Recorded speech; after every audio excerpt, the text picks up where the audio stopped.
Expansion Zone with Sonia Barrett. Everybody's talking about consciousness.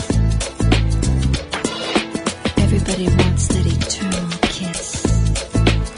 Yeah, everyone's saying there's more than this.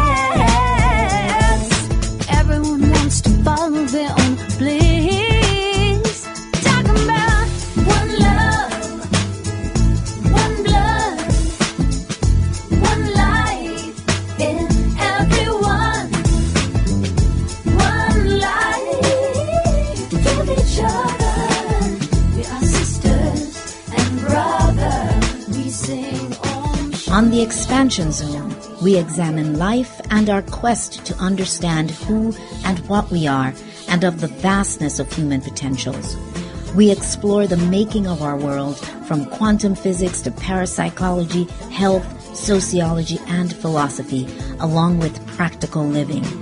You are reminded of the possibilities in creating personal change. So for an hour, we'll stimulate and expand the mind. Om Shanti, Shanti, Shanti, Shanti. Sing the world. Let's do it. Shanti, Shanti, Shanti, Shanti. It's time to wake up. Well, welcome once again to another edition of the Expansion Zone with Sonia Barrett. I'm, of course, your host, Sonia Barrett. And as always, thank you for showing up and tuning in on this Monday.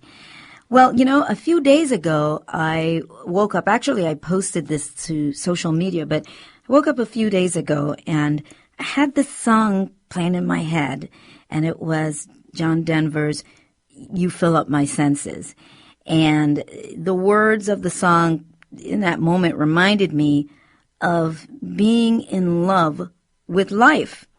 So I sort of suddenly found myself writing this quote that I'm going to read to you, but it was just sort of a reminder. And when I posted it, that was the whole idea, is to remind those, particularly those who are not feeling so in love with their life.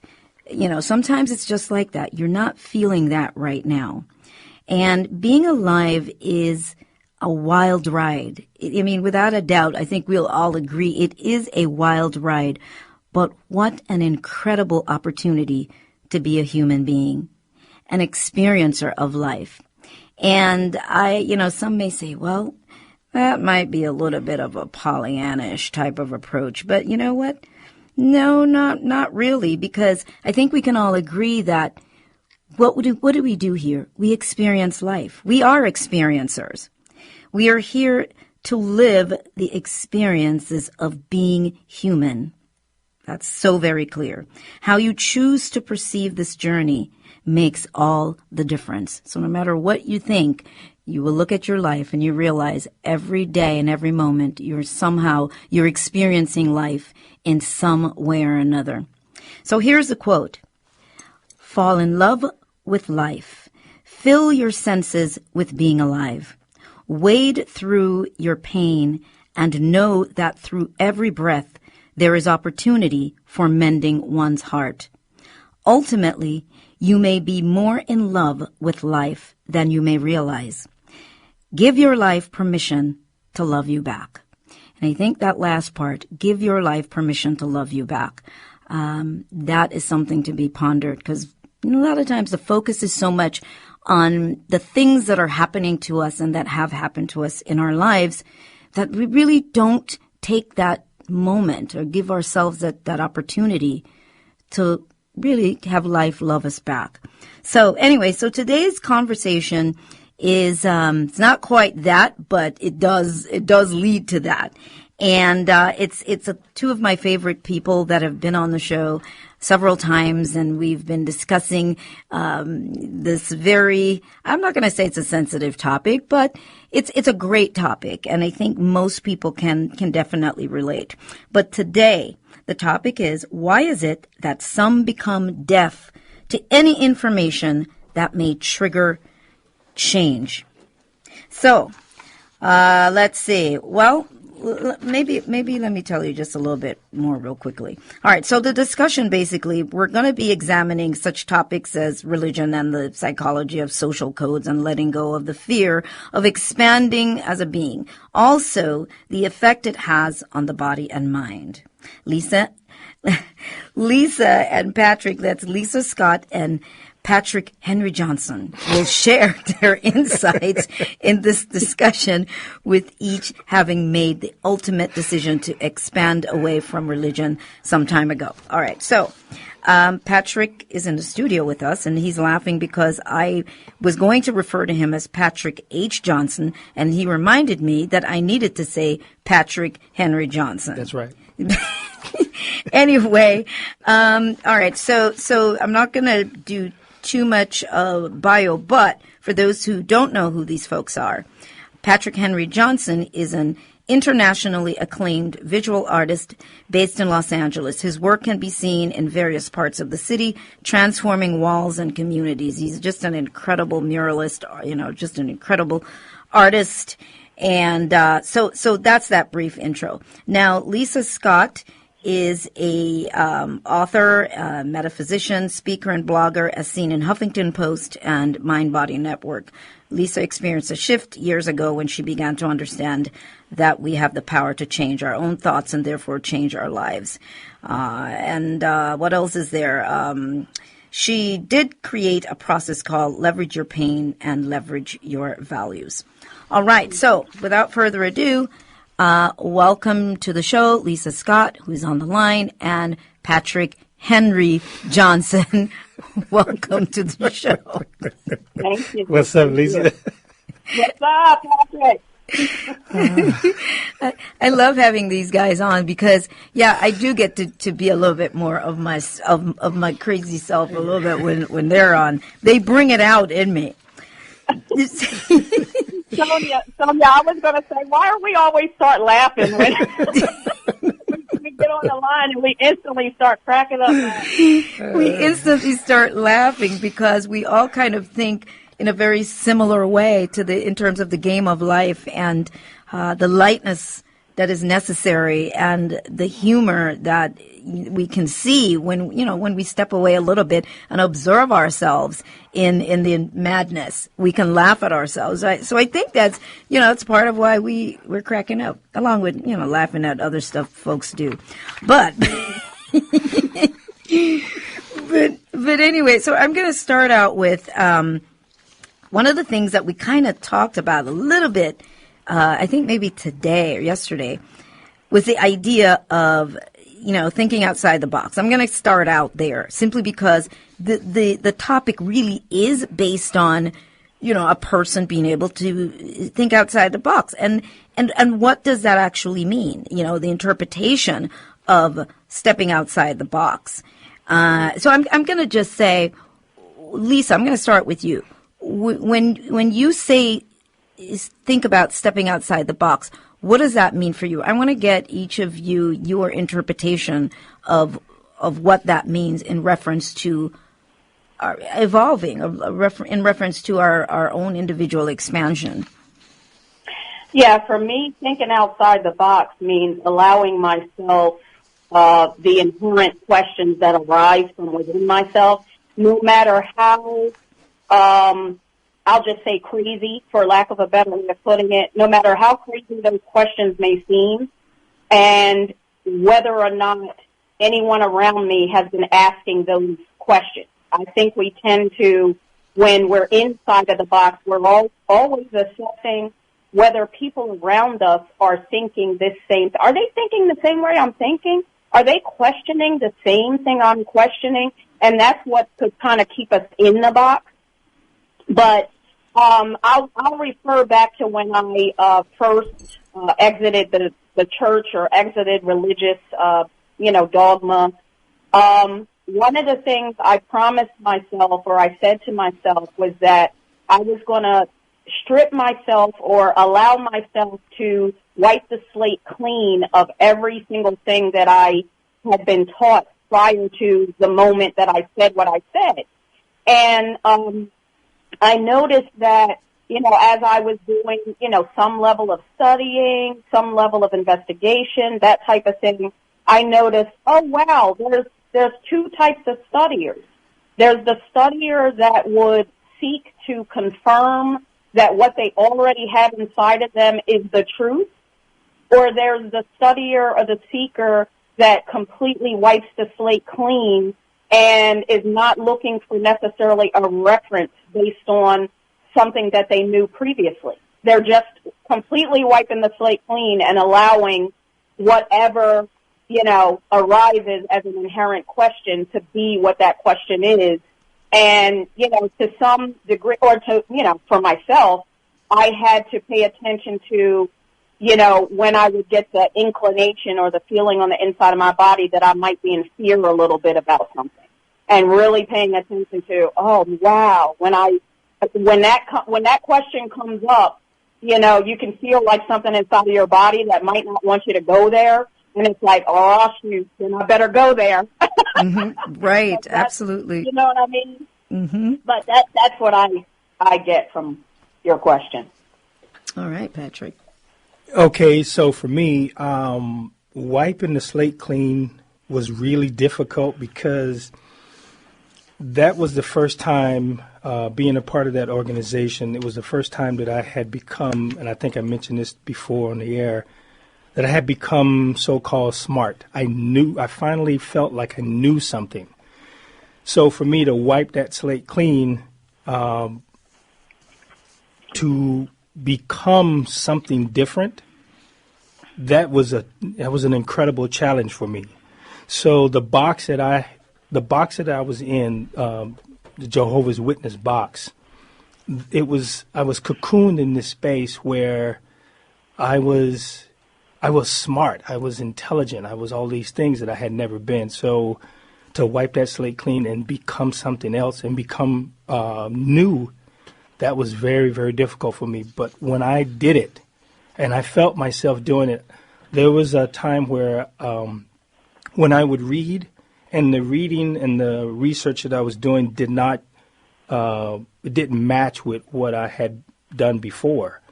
So the more I read and the more I kept reading, I had started to move away from the old paradigm that I had become.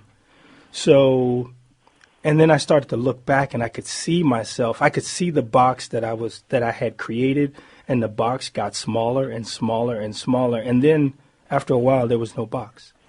Well, I think it sounds like, what everybody's kind of saying is, and what I'm seeing anyway also is people that they seek the safety of what others think. Now, most times, most people aren't going to even realize that they're doing that because it's so normal that you don't notice. And plus, this is a reality or a paradigm that is sort of based on more of a Borg thinking because it's also subtle.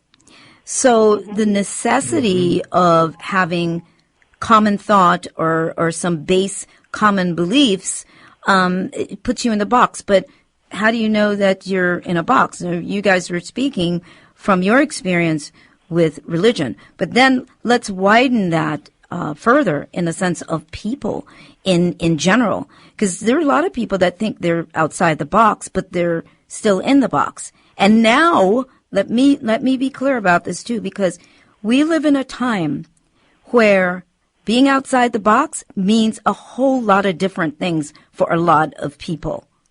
But what I am wanting to reference today is the core, that getting to that core of what it requires then to expand beyond the common beliefs about what it is to be a human being, the limitations that have been imposed on our minds of what it is to be a human being. Because inside that box are people living lives that they think they're outside the box. And then they're just all these little boxes. But then people get upset also when you do anything that shakes their foundation. Yes. Yeah. For me, Sonia, part of what you're saying reminds me of a conversation I was having with my husband earlier about, quote unquote, believing in something. And how I've heard people say, and I'm not just talking about religion, I'm talking about anything. I'm talking about whatever your beliefs may be. And my question was, why do we have to believe in anything at all?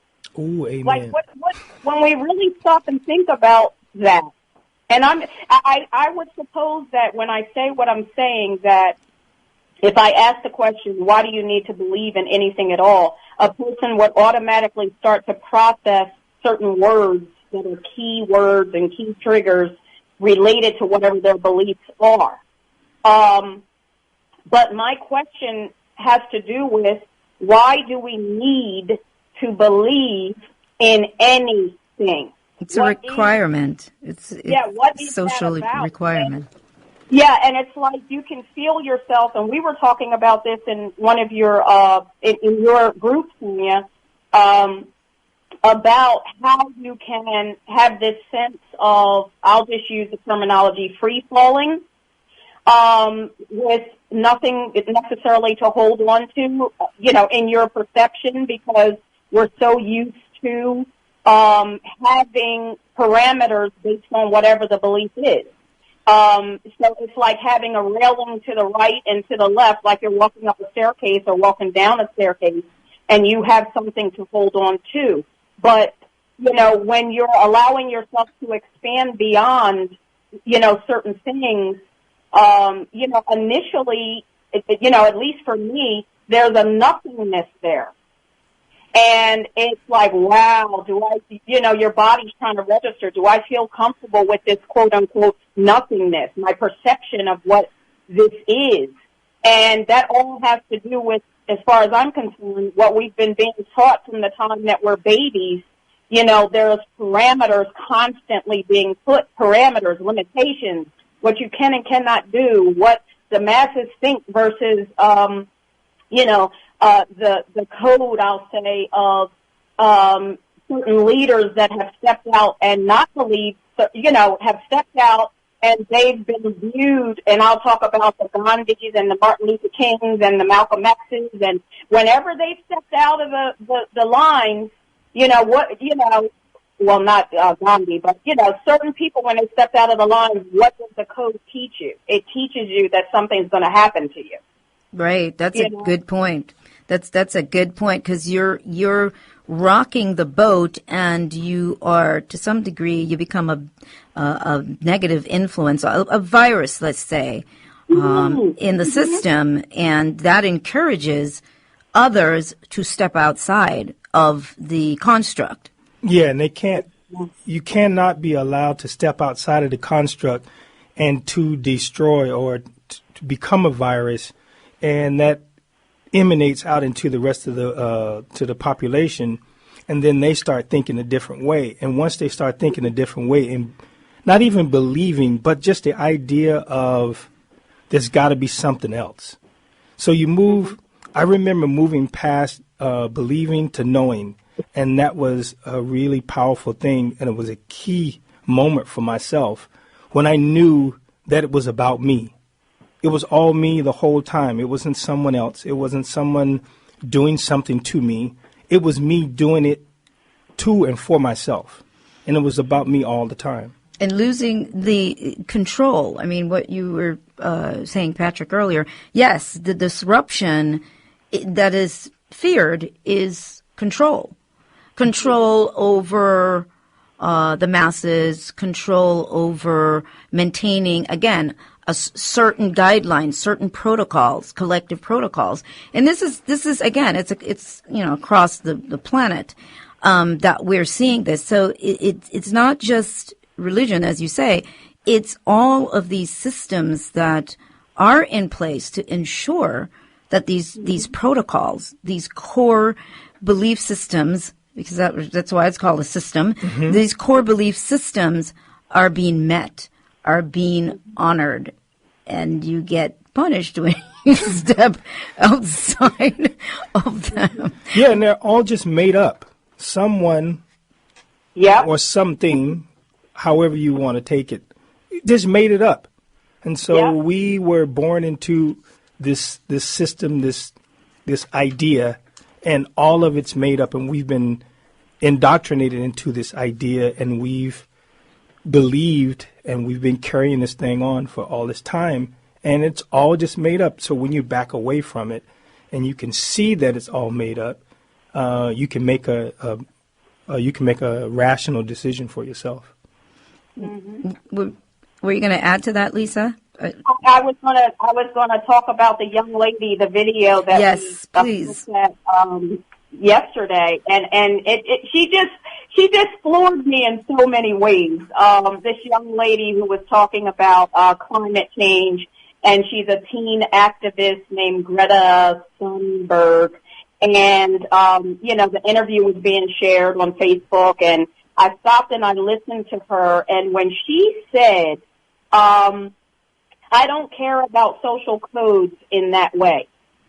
It just floored me, because here is the, let's just say the medical establishment, who has deemed that this young lady has a neurological, because they said neurotypical diagnosis, and she's considered neurodiverse, has this diagnosis of Asperger's.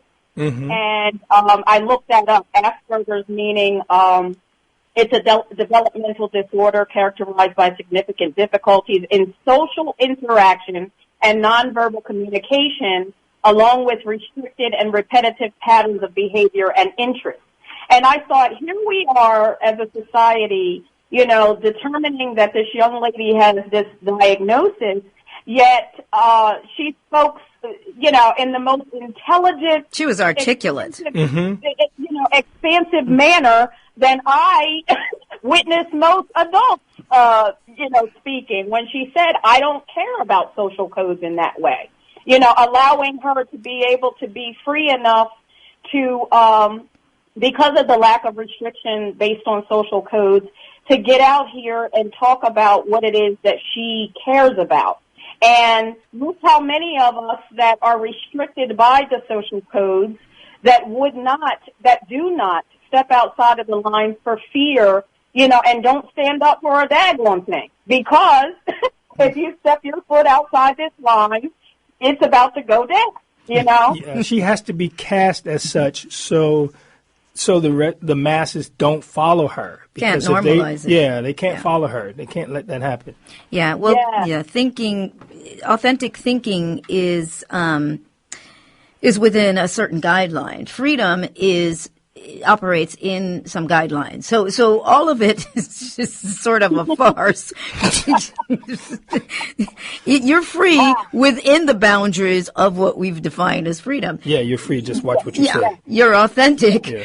within the boundaries of what we've defined as, allowed.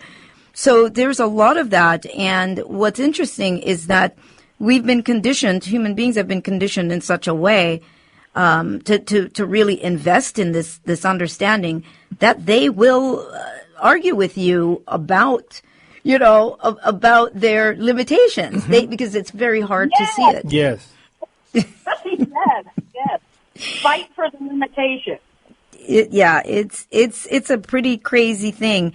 And then we go back to the idea again, a little bit of religion, because I was talking about how you are sort of, you suffer consequences then, because that's something that we fear. You suffer consequences according to behavior. And we see it even in religious organizations. When you step outside of the construct, the guidelines of that organization, you are punished by either being abandoned by family, friends, or certain people. They can't hang out with you or talk to you. So you see, even from that standpoint, which is supposed to be reflective of love and freedom and all of these wonderful things. Well, love within boundaries. Yes, within the boundaries, absolutely. Guideline. It's crazy. Oh my gosh. I know. But I love having these kinds of discussions because Again, I've had times on the show, I'm going to say one time in particular on the show that I had someone on, and we for some people it was stepping way outside the box, and we were talking about I don't even remember. It wasn't really time travel per se. It was more than that. And there are some people that got really upset about that.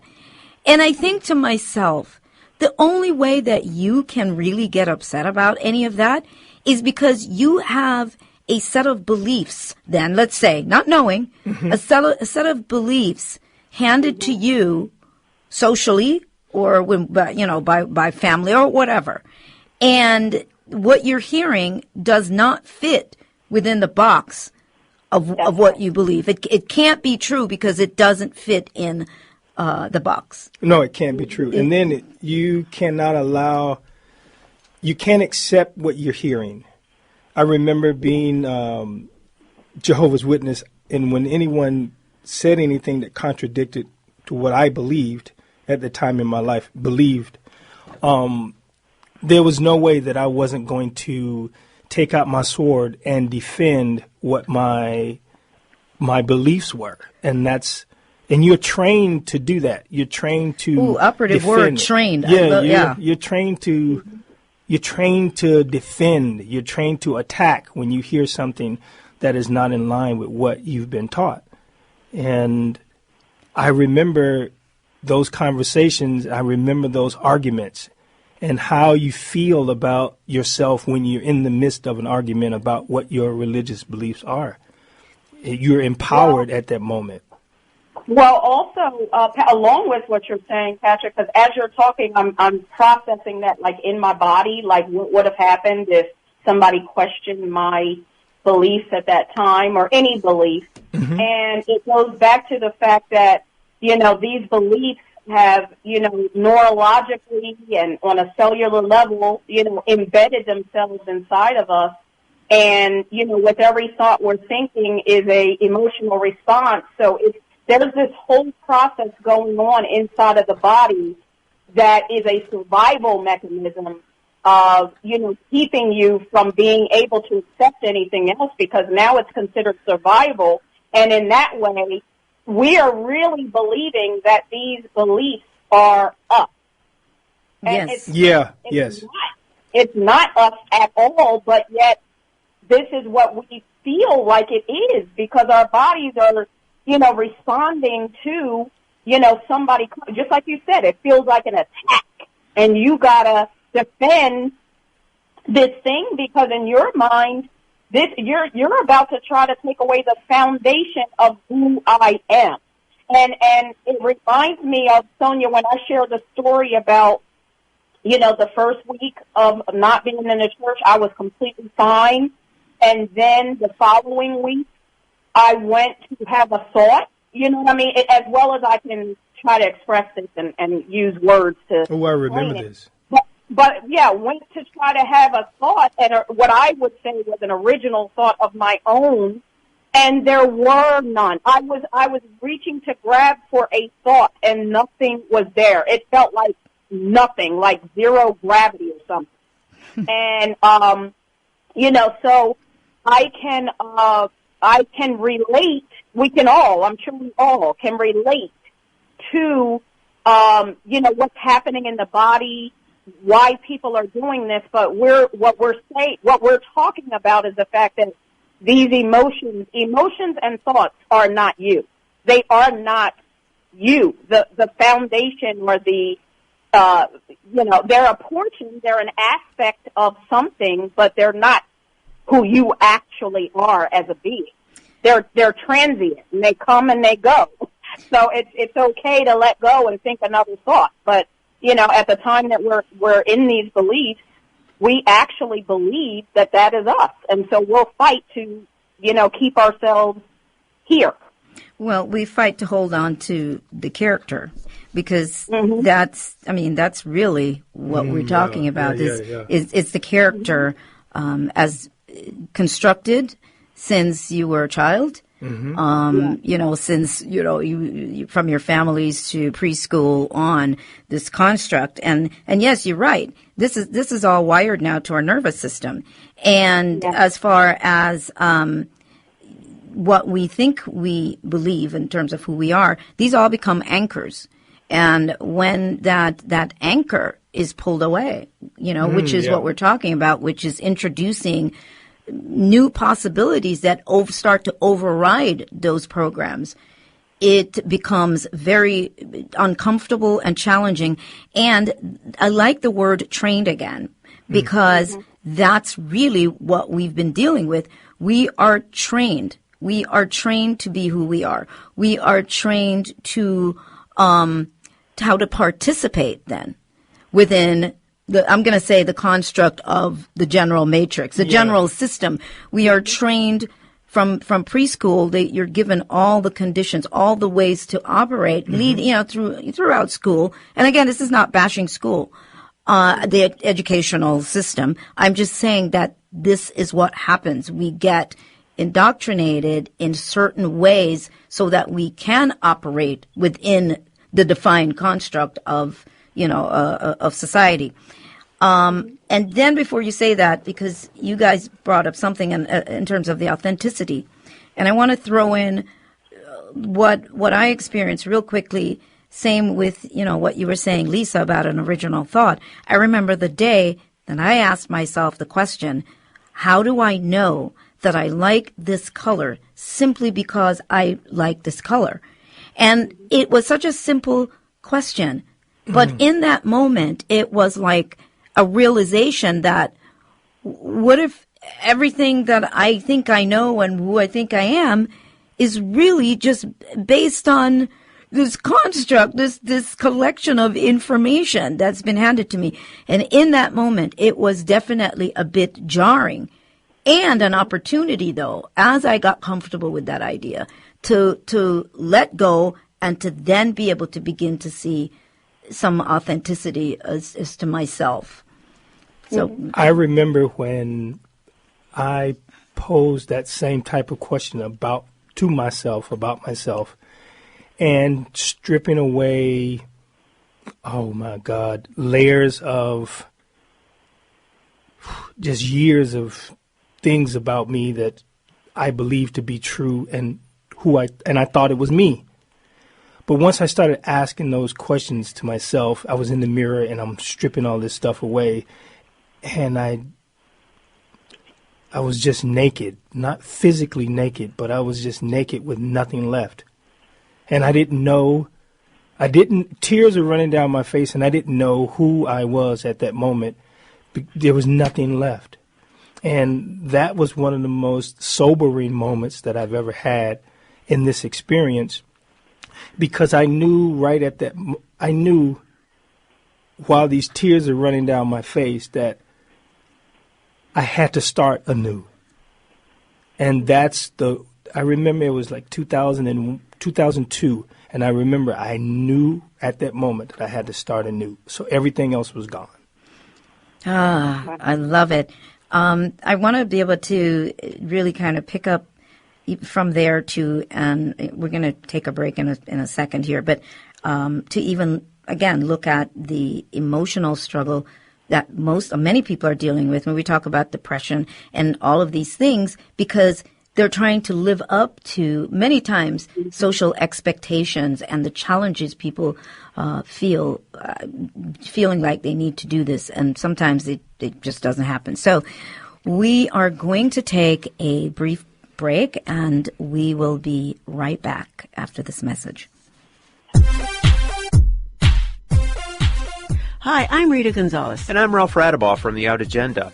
Our guests this week are Eric Adamian and Tara Russell-Slavin, and they'll be discussing the implementation of the Fair Education Act. Also on the program is This Way Out with international news and events. So please join us every Monday at 8 p.m. by logging on to archive.kpfk.org, then click onto The Out Agenda.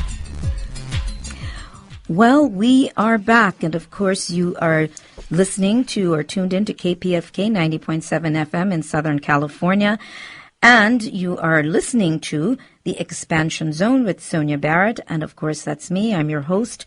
And I've got a couple of guests here, one in studio with me, Patrick Henry Johnson, and Lisa Scott, who is on the line. And we are talking about the challenge of change for many people. Why is it that some become deaf to any information that may trigger change? And right before the break, I mentioned the struggle that many folks deal with, sometimes quietly, sometimes nobody knows that they're dealing with this.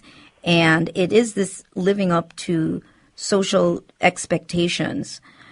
And this actually really creates more of an upside down in our society. And of course, I cannot name some of these things that I'm talking about, but if people were really free to be who they are, or to discover that, to who they are, not what somebody else has told them or what society approves of, we wouldn't have to worry about stepping outside of codes and values. And I don't think people realize that. They think it's the construct of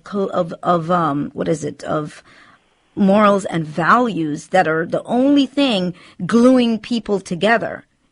It actually forces people to live, when I say a double life, they live an image outward and something else, another way. So there is a great psychological influence that this has on our society. So you were going to jump in, Lisa? Yeah, actually, I wanted to say two things. One, back to what Patrick was talking about as far as what jarred him. I was thinking, you want to hear something really jarring? And Sonia, we've talked about this before, but when he was talking about being in the mirror, and I thought, wow, there was a time where this can be jarring, so I don't suggest it to anybody who's not ready for it. But if you look in the mirror and you pick a center point on your face and you stare at yourself, and you stare at that center point, you can see how many different beings there are on the inside, how many different times you change in the mirror, like right then and there. Yeah, I do and that. I'm like, oh my God. One time when I did it, and I hadn't planned on doing that, but I did it, and I was like, oh my God. It was like every second my face was changing. That's true. And I was like, oh my goodness, this is like, oh my goodness. So that was one thing. But as far as what you were just talking about with, an outward, being that we're showing people versus who we are really on the inside, just remind me of a couple of processes I had in my life where when I had, and this is, still within the confines, but still talking about what we're talking about, where when I decided I wanted to, work part-time, making full-time money. Remember I was sharing that? Right, yes, I remember. And the very first thing that I realized when I came to a knowing that this was already happening within myself, even though it hadn't happened yet in my reality, it was already a knowing inside of my being from the top of my head to the bottom of my feet. But what I knew I could not do at that time was tell anybody in my immediate surroundings. Why? Because I knew that nobody in my immediate surroundings was going to be able to support, understand, agree with where I was at. So it's so true that you're having to put on this whatever, survival whatever for the masses, but inwardly something else is completely going on. Now I share the story all the time after the fact, but during that time, I could not. I knew that the first thing I knew was do not tell anybody about this, because they're gonna present to you all of their limitations as to why this is not possible. So I just kept it to myself. Yes. Yeah, and then if you listen to those limitations, and you just allow one to seep in, then they become your limitations, and then you don't end up doing what you wanted to do in the first place. Exactly. Exactly, which is why it's so important sometimes when you're doing something, and I'm a big one for that. When I have an idea and there's something that I'm planning to do, I don't go telling everybody. This is true. I work on it first. I formulate it, and then there's certain people that I will share it with, and I know who not to share it with. You know, as you build from your imagination, and that's so very necessary. The other thing I'd like to throw in real quickly too is when you mentioned about the mirror. What I'd like to remind folks of is what Lisa just said about the changing face. We have to remember that what's happening is what? Reality is about what? The wave and particle dance.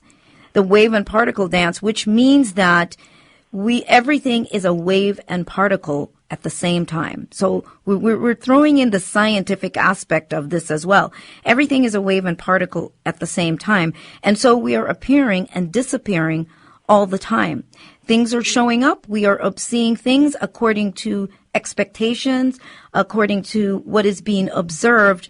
This is what science is understanding and has understood for a long time, that this is how so-called or so-termed reality is before us. This is how we're experiencing reality. And so, yes, we don't see it because it's moving ever so fast. They say that it's like a movie, like 24 frames per second. Of course, I'm sure it's faster than that, but just to give you an idea of this illusion of anything that is solid. So I just wanted to throw that in. And yes, you can do that and look into your own eyes. You stare into your own eyes. It is also a very, for lack of a better word, let me use a professional word, freaky experience. Because you see something looking back at you. You see just a more profound self looking back at you, and it is a very interesting thing. So there's so many dimensions to us. Yeah, so when I look at myself, which I was doing this morning, and I can see what I'm thinking on my face. But when I look in the mirror and I'm looking in my eyes, and those eyes are looking back at me, I'm thinking, who is the being that's looking back at me? Who is that? Who is that being in there? And I can see it or him or whatever it is. That essence. I can see that essence, but I don't know who that is. I don't know. I know it's supposed to be me, but I understand what you're saying. There's a difference. There's a distinct difference in that. And if I may add this, what I feel from that experience is the observer. I feel that aspect, simply observing, no judgment, no nothing, just watching. And I think that's what makes it so bizarre, because you feel like you're watching yourself. We've even had that in dreams, where you're really observing, watching your dream, even though you think you're participating. But when you start to really hone in on your dreams, and you know they're saying this as well, you realize that you're actually watching your dreaming process. It's all very interesting. Oh yeah. Okay, so it's like I'm looking at my hand right now, and it's my hand. Who is my? Yeah.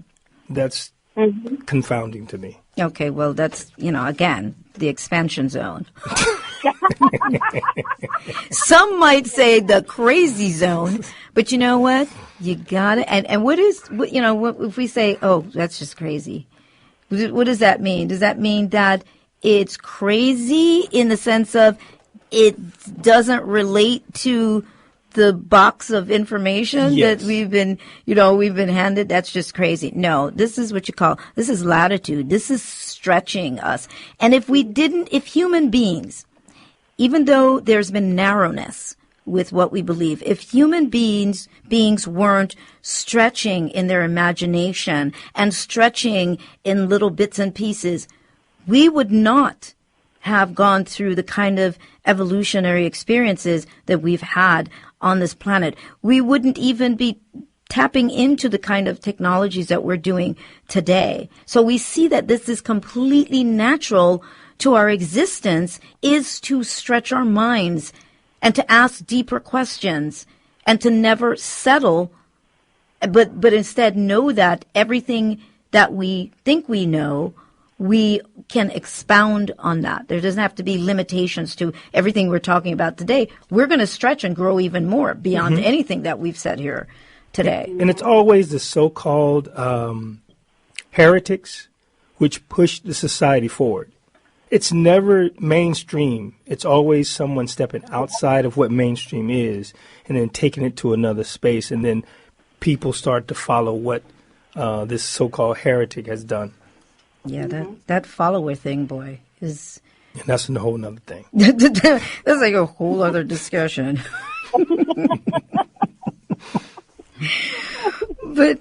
But you know, in the there's an excerpt that I had posted to YouTube recently, and in that excerpt, I was talking about human beings and suggestions. I don't think people realize that what we live, much of what we live is just suggestions.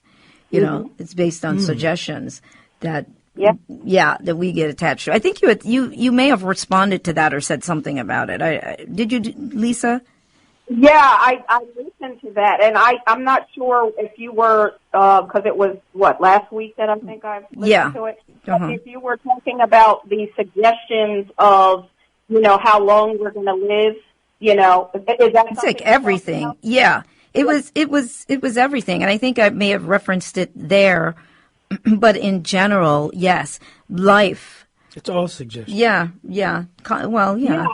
I was just saying that as an example. I was talking to my husband about that and saying, if you really pay attention, everything is being suggested. Just like you were saying, but I was using the age part as an example. It's huge. And the fact that we're not even paying attention to the suggestion of time in terms of, every year there's a birth date. As we're sitting here, as I'm looking at my computer, it's being suggested that it's 4:47 p.m. here Eastern Standard Time, but your suggestion where you're at is another time. You know what I mean? Right. It's all a suggestion of something.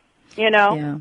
It's all a suggestion of something, and what's the necessity of that though, is so that we can all be on board to operate in unison, enough to make the human game work. I mean, that's really what it is. We have to be in agreement enough with any of these constructs. It's the only way that we could, that it could work.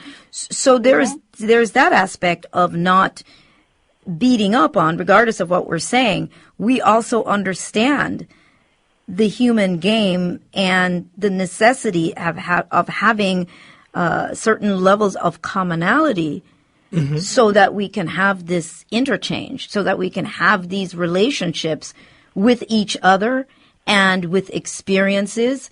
It all becomes necessary. But at the same time, there is that moment, though, of personal evolution and expansion. So you're not limited to operating just within the confines of those agreements, but now you are saying, okay, but what more can I be? What more can I do? What are the possibilities for me? It's really exploring those things. Yeah, for me, the beauty of this human game is self-discovery.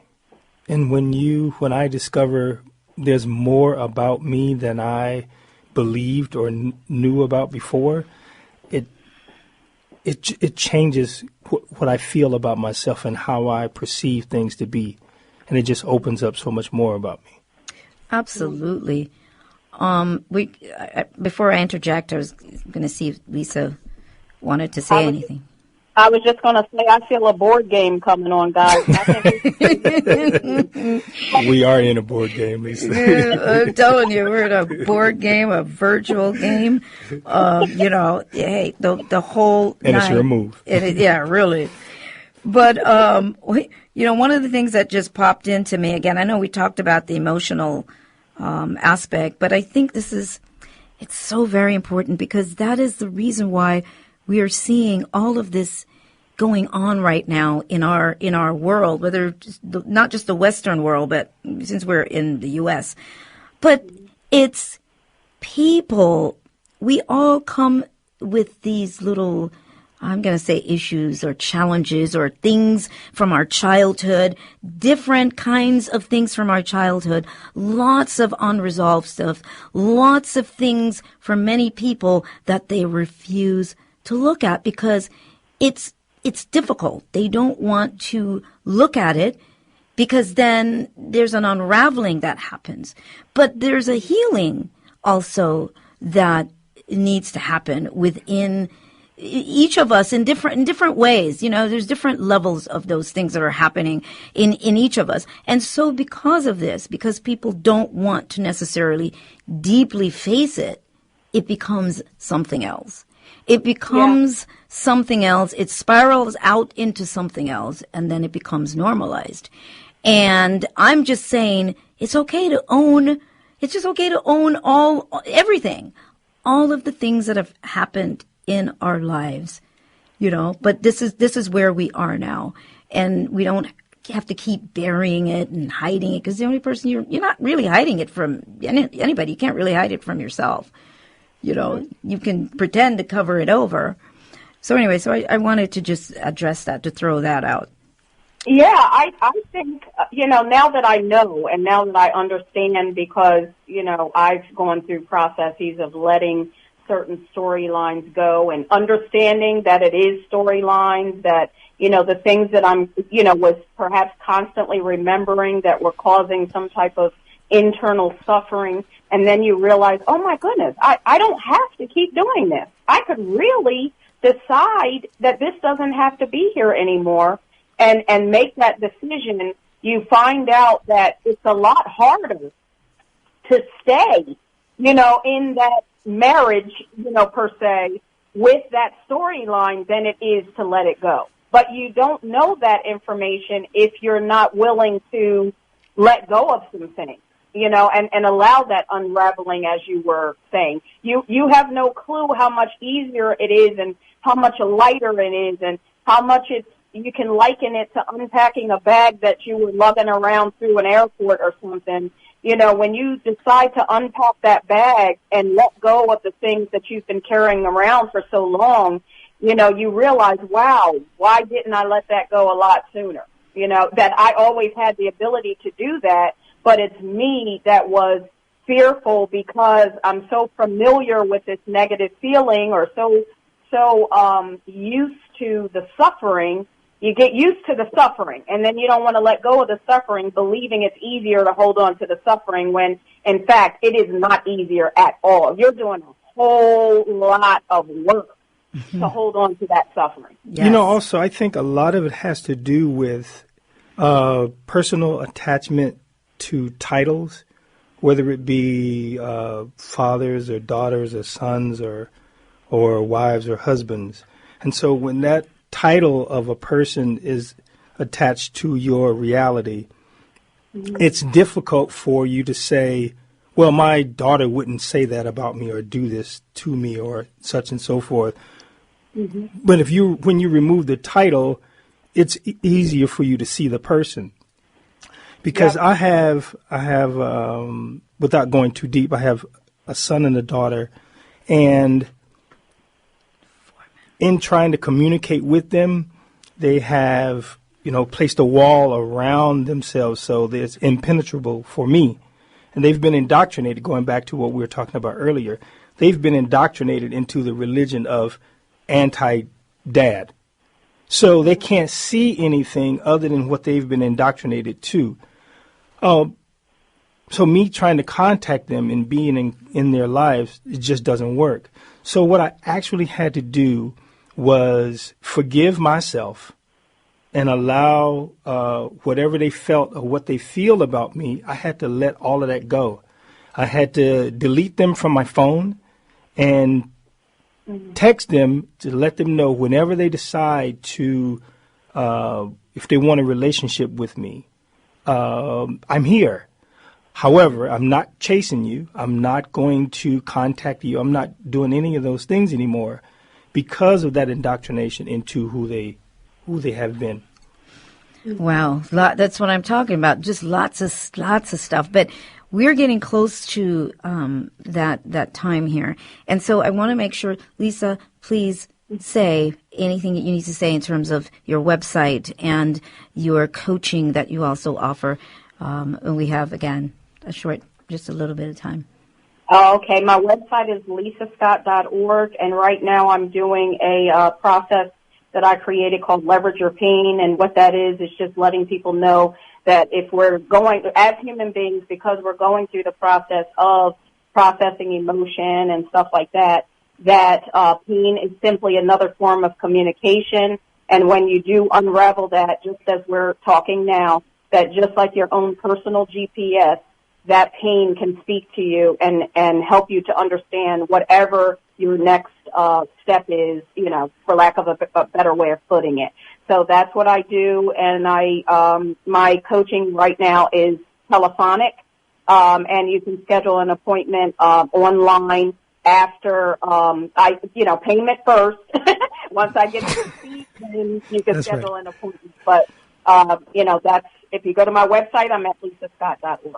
Awesome. And Patrick? And you can contact me at PHJArt on Instagram, and my phone number is 323-348-7691. I'm currently working on a huge project. I'm not going to give too much information away about that project. However, it is huge, and I'm looking forward to getting started with it. My son, Joshua Patrick Johnson, is my assistant. He's my apprentice, and he's doing an excellent job as such. Wow. All right.